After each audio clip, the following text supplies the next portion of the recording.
Shalom saudara yang terkasih, sebelum kita mendengarkan firman Tuhan pada hari ini, mari kita bersatu dalam doa.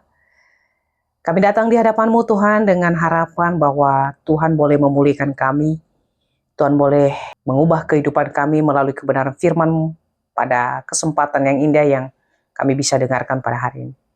Tolong pakai setiap kami Tuhan, Roh Kudus-Mu yang menerjemahkan firman. Dalam nama Tuhan Yesus kami berdoa. Amin.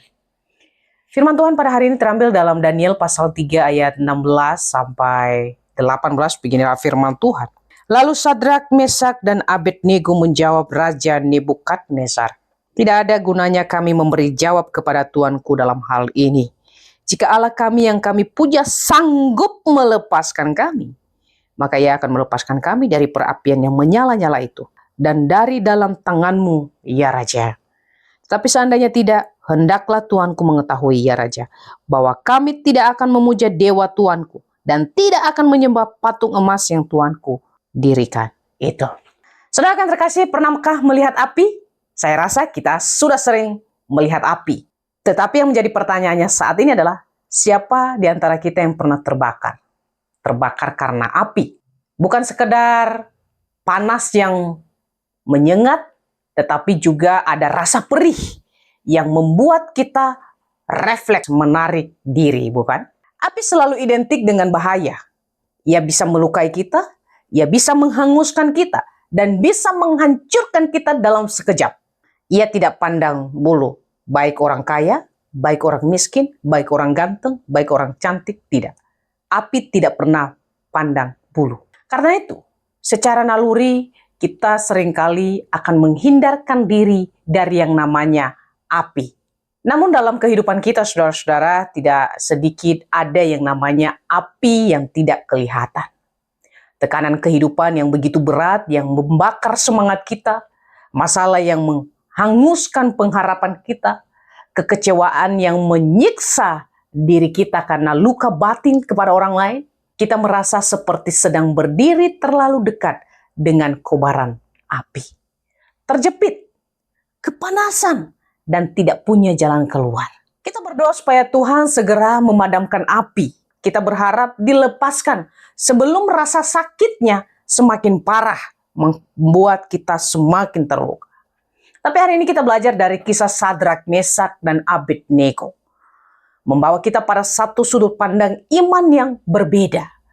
Mereka tidak hanya berhadapan dengan situasi yang mudah, perapian yang sungguh-sungguh menyala. Disitulah iman mereka benar-benar diuji oleh Tuhan. Apakah mereka tetap percaya ketika api itu nyata di depan mereka?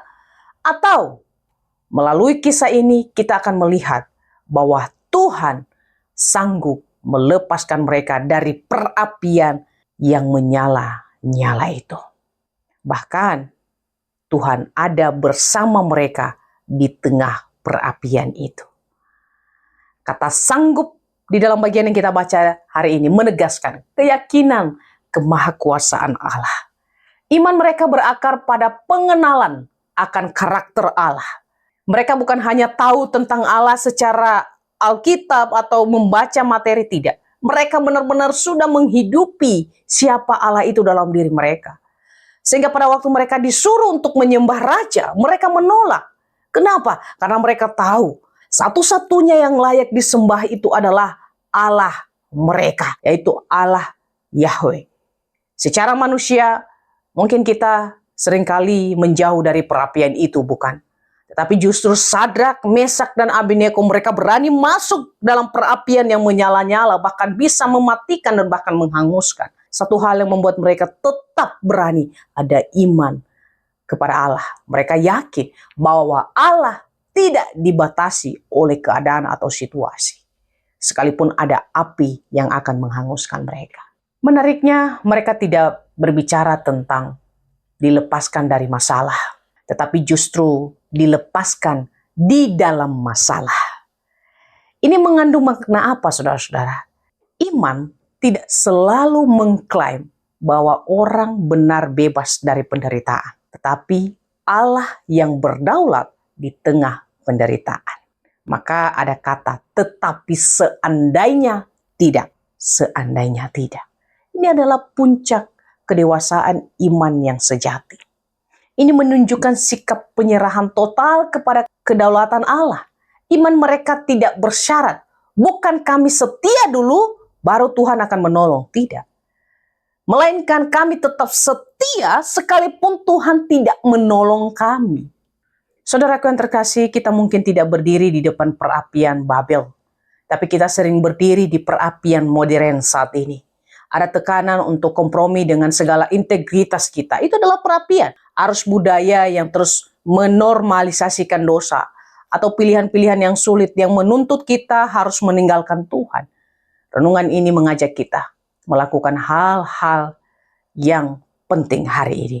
Yaitu percaya bahwa Tuhan sanggup menolong kita. Tetaplah setia, bahkan ketika Tuhan memilih cara lain untuk menolong kita. Kesetiaan tidak diukur dari hasil yang terlihat, tapi dari sikap hati yang tetap menyembah kepada Allah, apapun yang terjadi.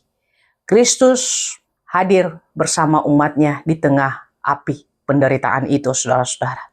Sebagaimana kehadirannya sosok keempat dalam perapian pada Daniel 3 menjadi gambaran kehadiran ilahi.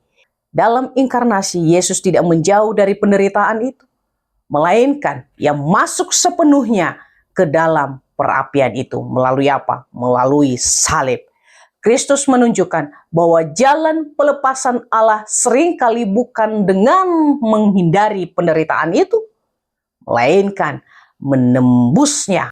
Kebangkitannya menjadi jaminan bahwa penderitaan tidak memiliki kata terakhir.